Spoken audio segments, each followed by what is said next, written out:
వైఎస్ఆర్సీపీలోకి SVSN Varma. మనందరికీ తెలుసు పిఠాపురంలో వర్మ గారి పేరు ఎంత మారుమోగిపోయిందో.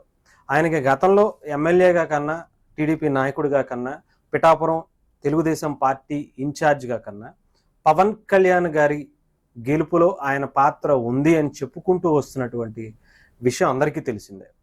పవన్ కళ్యాణ్ గారు పిఠాపురంలో పోటీ చేస్తారు అనగానే అక్కడ ఉన్నటువంటి మిగతా నాయకుల కన్నా వర్మ గారి మీద ఎక్కువగా చాలా మంది ఫోకస్ పెట్టడం జరిగింది. ఈ పరిస్థితుల్లో వర్మ గారు కూడా తన వర్గాన్ని వేసుకుని నేను పవన్ కళ్యాణ్ గారికి సపోర్ట్ చేస్తాను అని ఒకసారి, లేదు అని చెప్పి ఇంకొకసారి, ఆయనకి విజయాన్ని బంగారు పళ్ళెల్లో తీసుకెళ్లి పువ్వుల్లో పెట్టిస్తానని చెప్పి ఇంకొకసారి, ఇవన్నీ జరుగుతున్నటువంటి పరిస్థితులు అయితే గతంలో కనిపించాయి. కానీ రీసెంట్గా వర్మ గారి వర్గానికి, వర్మ గారికి, లేదా జనసేన పార్టీ వర్గానికి, జనసేనలో ఉన్నటువంటి నాయకులకి, పవన్ కళ్యాణ్ గారికి కాదు, చాలా క్లియర్గా చెప్తాను. ఇక్కడ వర్మ గారు చాలా క్లియర్గా ఆయన వర్గాన్ని లేపుకోవాలనే ప్రయత్నంలో, ఆయనకి మంచి పేరు రావాలనే ప్రయత్నంలో జనసేనను తగ్గించడం కోసం అనేక కార్యక్రమాలకు శ్రీకారం చుడుతున్నారు అనేది కనిపిస్తూ ఉంది. ముఖ్యంగా వర్మ గారు ఆయన చేసేటువంటి కార్యక్రమాలకు ఎక్కువగా అవకాశం కనిపించట్లా. ఎందుకంటే ఇక్కడ పవన్ కళ్యాణ్ గారు చాలా బలంగా ఆయన నియోజకవర్గాన్ని ఆయన ఆధీనంలోకి తీసుకుంటున్నారు. అటు చిన్న పెద్ద ఎటువంటి సమస్య అయినా సరే చాలా ఫాస్ట్గా ఆ కార్యక్రమాన్ని ఆయన పూర్తి చేసి వాళ్ళ అవసరాలు అనుకున్నదే తడువుగా చాలా భారీ ఎత్తున చేస్తున్నటువంటి పరిస్థితులు కూడా చూడొచ్చు. ఆఖరికి నిన్న ఉగాదికి సంబంధించినటువంటి వేడుకలు కూడా అత్యంత ఘనంగా నిర్వహించారు. అలాగే రంజాన్కి, ఈ రోజు జరుగుతున్నటువంటి రంజాన్కి కూడా అక్కడ ఉన్నటువంటి ముస్లిం వాళ్ళందరినీ కూడా పిలిచి చాలా గ్రాండ్గా పవన్ కళ్యాణ్ గారు అనేక వాళ్ళకి మంచి, అంటే ఒక విందుని ఏర్పాటు చేయటమే కాకుండా వాళ్ళందరినీ హక్కుని చేర్చుకునేటువంటి కార్యక్రమాలు చేశారు. అంటే ఇవి జస్ట్ చిన్నవే, కానీ అక్కడ వర్మ గారికి ఇవన్నీ చూస్తుంటే ఆయన గుండెల్లో భయం మొదలైంది.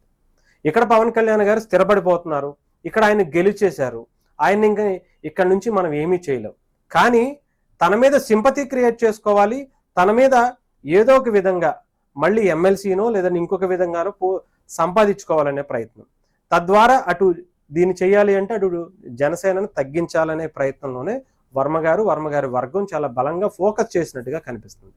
దాంట్లో అది ఎక్కడ సక్సెస్ అవ్వకపోవడంతో ఆయన వైసీపీ వైపు చూస్తున్నారా అనే విధంగా కూడా ఉంది.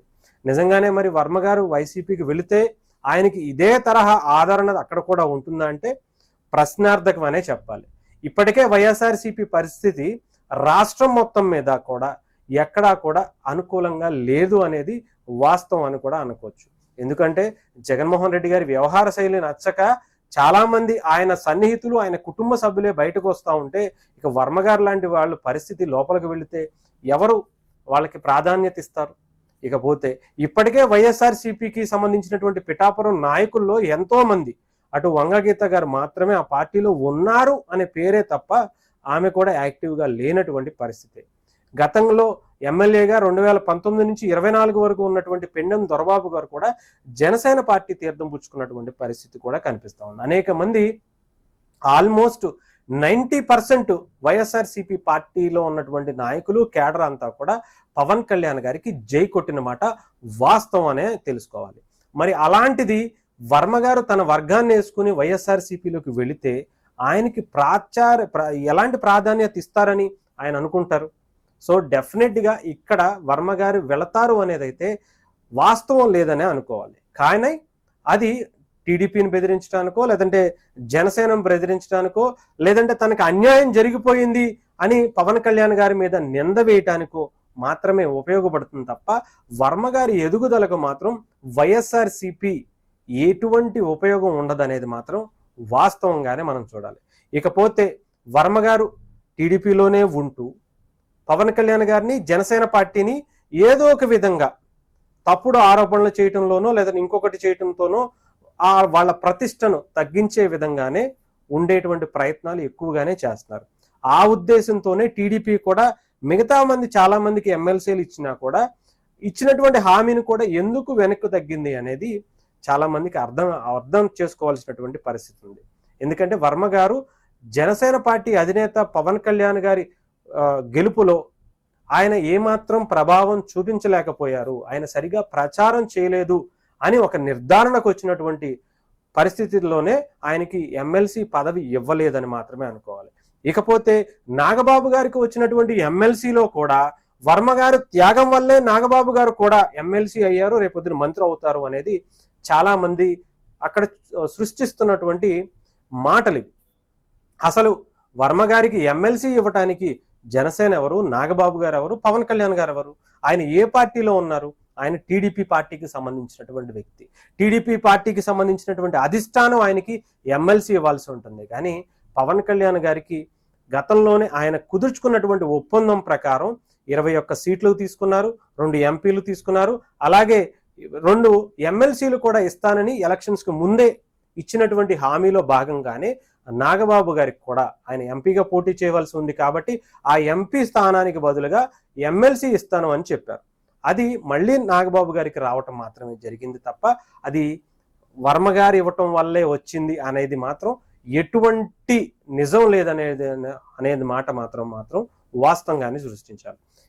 ఇకపోతే వర్మ గారు టీడీపీలో నుంచి బయటకు వస్తారా, వస్తే ఆయన పరిస్థితి ఏంటి అని.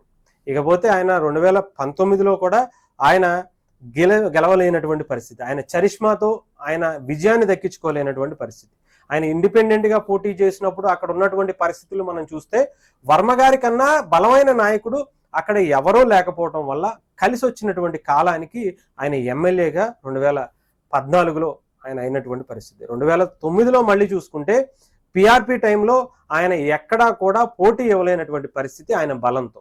సో అలాంటిది పవన్ కళ్యాణ్ గారిని నెగ్గిస్తారు అనటంలో ఎలాంటి ఆలోచన కూడా లేదు.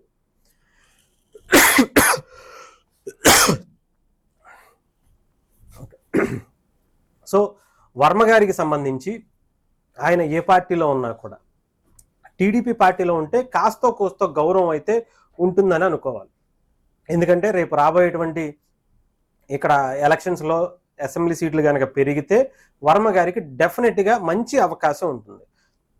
ఆయన గవర్నమెంట్లో ఉండొచ్చు, ఎమ్మెల్యే అవ్వచ్చు, గెలవచ్చు, మంత్రి అవ్వచ్చు, అన్ని అవకాశాలు ఉంటాయి. ఇక్కడ పవన్ కళ్యాణ్ గారిని టార్గెట్ చేసుకుని పవన్ కళ్యాణ్ గారిని ఏదో ఒక విధంగా ఇబ్బంది పెట్టాలి, ఆయన చేసేటువంటి పనుల మీద ఏదో ఒక విధంగా కోడిగుడ్డు మీద ఏకలు పీకే ప్రయత్నం చేయాలి అనుకుంటే మాత్రం ఆయన రాజకీయ భవిష్యత్తు కూడా కంప్లీట్గా జీరో అయిపోయేటువంటి పరిస్థితులు అయితే కనిపిస్తున్నాయి. సో ఆయన ఫోకస్ అంతా కూడా ఆయన ఎదగటం కోసం వేరే కాన్స్టిట్యున్సీని ఏదన్నా చూసుకోవటం బెటరు, లేదా ఉన్న కాన్స్టిట్యున్సీలో డివైడ్ అయితే కనుక ఏదో ఒక పక్క నుంచి ఆయన బలం పెంచుకోవటం అనేది మరొక అంశంగా చూసుకోవాలి. అంతేగాని పవన్ కళ్యాణ్ గారిని తగ్గించాలి అనుకుంటే అది ఎక్కడ అవకాశం లేనటువంటి ప్రక్రియగానే చూడాలి. సో వర్మ గారు వైసీపీకి వెళ్తారా అంటే చెప్పలేం. ఆయన ఇక్కడ ఉన్నటువంటి పరిస్థితులు, ఆయనకి టీడీపీ నుంచి ఎటువంటి సపోర్టు లేకపోతే, ఆయన పాత్ర ఏమీ లేదనుకుని నిర్ధారించుకున్నటువంటి టీడీపీ ఆయనను దూరం పెట్టాలి అనుకుంటే డెఫినెట్గా చేయొచ్చు. లేదంటే పవన్ కళ్యాణ్ గారికి చాలా మంది అనుకునేది ఏంటంటే ఆయనకి ఇప్పటికీ 70,000 వరకు మెజారిటీ వచ్చింది.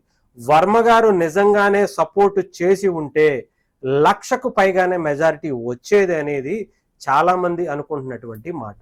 సో వర్మ గారు ఇక్కడ ఎటువంటి ఇంపాక్ట్ పవన్ కళ్యాణ్ గారి విజయంలో చూపించలేకపోయారు అనేది వాస్తవమైనటువంటి నిజంగానే ఒక వర్గానికి నచ్చకపోయినా కూడా ఇది వాస్తవంగానే మనం పరిగణించాలి.